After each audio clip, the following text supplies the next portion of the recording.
इस news के प्रायोजक हैं beauty palace, imitation jewellery and cosmetics, twinkle school के सामने, किडवाई चौक, सोलापूर।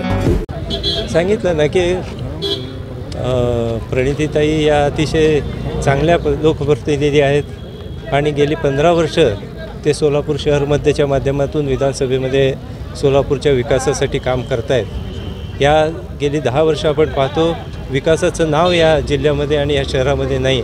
अशा परिस्थितीमध्ये या ठिकाणी आपण पाहतो की फक्त एक द्वेषभावना ठेवून जे काही संस्था चालल्यात त्या संस्थेमध्ये कसे पायात पाय घालायचं, महापालिका संपूर्ण हातामध्ये दिली असताना महापालिकेत विकासाची कामं शहराची करण्यापेक्षा त्या ठिकाणी एकमेकाला त्रास कशा पद्धतीनं जायचं, मोडतोड कशी करायची, अशा पद्धतीची भूमिका घेऊन त्यावेळेसचे लोकप्रतिनिधी काम करताना आपण पाहिलेत आणि म्हणून त्यांना कुठंतरी घरचा रस्ता दाखवला पाहिजे आणि अशासाठी आम्हाला योग्य उमेदवार पाहिजे होता।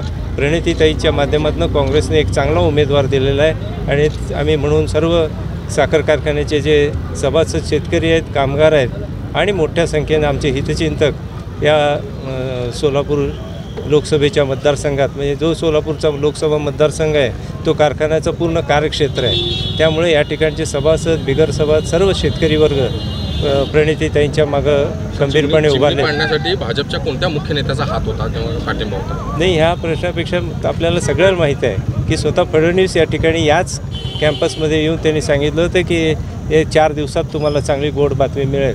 म्हणजे आपण त्यातनं ओळखून घ्या की कोणी हे कशा पद्धतीने केलेलं आहे। 2017 साली ज्यावेळेस राजेंद्र भोसले कलेक्टर होते त्यावेळेस मुख्यमंत्री देवेंद्र फडणवीस होते, त्यावेळेस देखील पाडण्याचा कार्य सुरू असताना देवेंद्र फडणवीसनी थांबवलं होतं। नाही, प्रत्येक वेळेस पाडण्याचा प्रयत्न केला आम्ही, त्या ठिकाणी वेळोवेळी जाऊन त्यांना पटवून देण्याचा प्रयत्न केला आणि त्यामध्ये जेव्हा जेव्हा त्यांनी आडकाठी घेतली तेव्हा आम्ही हायकोर्ट आणि सुप्रीम कोर्टमधून स्टे घेतलेला होता।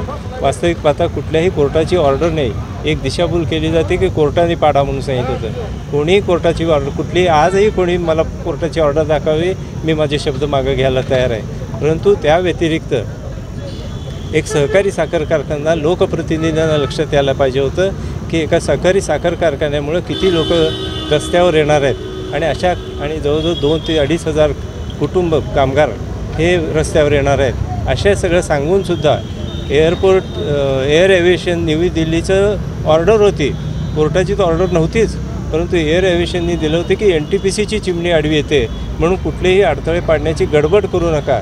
हे ऑर्डर असताना पण त्या अशा पद्धतीने की द्वेषभावना त्या ठिकाणी कोणतं चांगलं काम करत आहे अशी द्वेषभावना।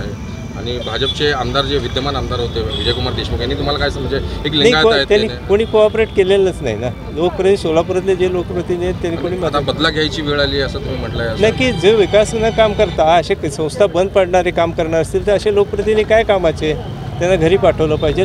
म्हणून आम्ही प्रणिती शिंदेच्या मागून किती लिंगायत समाज आपला ह्या कारखान्याच्या बाजूने उभा राहील आणि प्रणिती शिंदेच्या कारखान्याचे सभासद किती आहेत? साधारण 30,000 सभासद आहेत, सभासद शेतकरी आहेत, बिगर सभासद लोक आहेत, कामगार वर्ग आहे, मोठा हितचिंतक वर्ग आहे। कर्मयोगी आप्पांच्या माध्यमातून गेली 50 वर्ष सिद्धेश्वर साखर कारखाना एक आदर्श कारखाना म्हणून ओळखत होतो।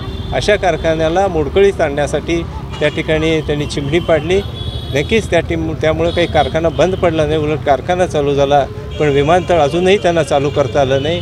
हे खरं त्या मागचं हे आहे। 11 ऑवरला भाजप लिंगायत समाजामध्ये हिंदुत्वाचं कार्ड खेळणार आहे, तर त्याच्यावर कशी तुमची प्रतिक्रिया? मला वाटत नाही कुठल्या समाजावरती, एका समाजावरती काही होईल असं वाटत नाही मला, कारण सर्व लोक हे सगळं चित्र बघतायत, कोण लोकप्रतिनिधी कसं काम करतं आहे हेही बघतायत आणि त्यामुळं एक समाज कोणाकडे जाईल असं नाही, सगळे समाज सगळ्याकडं एक मतं असणारी लोक आहेत, परंतु मेजॉरिटी लोक विकासाच्याच मागं लागतील।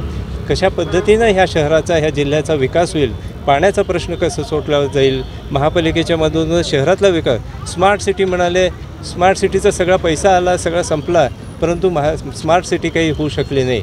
इथंच नाही, संपूर्ण भारतात मला दाखवा कुठं स्मार्ट सिटी झाली आहे। नुसतं असं काही तर बोलायचं, स्वच्छता अभियानाच्या माध्यमातून झाडू घेऊन रस्त्यावर लोक आले, परंतु पुढं काय झालं त्याचं? ह्या अशा पद्धतीने ज्या काही योजना आखल्या गेल्या त्या तिथंच थांबलेल्या आहेत। आता कारखाना बंद पडेल असं भीती व्यक्त केली जात होती चिमणी पडल्यानंतर, परंतु ह्यावेळेस कारखाना बंद नाही पडला, गाळप झालं ना सर? कारखान्यासाठी आम्ही दुसऱ्या दिवशी त्यासाठी प्रयत्न चालू केले। त्या ठिकाणी आमचे जे कन्सल्टंट होते त्यांच्या माध्यमातून पूर्वी पण चर्चा झाली होती, परंतु वेगवेगळे असे मार्ग अशा पद्धतीने होऊ शकतील असं विचार होता. ते यशस्वी होईल का नाही माहीत नव्हतं, परंतु ज्या दिवशी चिमणी पाडली त्या दिवशी आम्ही कामगारांना हाताशी घेतलं, आमचे कन्सल्टंटना घेतलं आणि काहीतरी पद्धतीनं आपल्याला हे चालू करता येईल का यासाठी आठवडाभर आम्ही त्या ठिकाणी वेगवेगळे प्रयोग करून बघितले. त्या माध्यमातून जुनी जी चिमणी होती त्या चिमणीला लावून चालवण्याचा प्रयत्न केला आणि आम्ही 100% यशस्वी जबर बदला घेणार. नक्की नक्की. खुश खबर, खुश खबर, खुश खबर। महिलाओं को खरीदी पर मिल रही है 50% की छूट।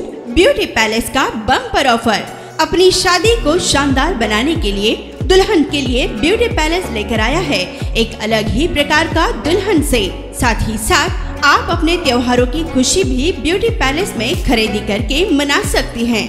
हमारे यहाँ सभी प्रकार की इमिटेशन ज्वेलरी, कॉस्मेटिक्स बहुत ही कम दामों में और 50% की छूट के साथ उपलब्ध हैं।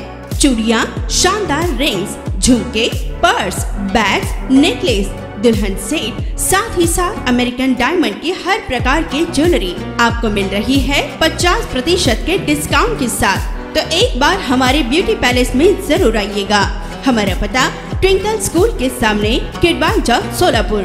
ज्यादा जानकारी के लिए 8007003153 इस नंबर पर संपर्क करें।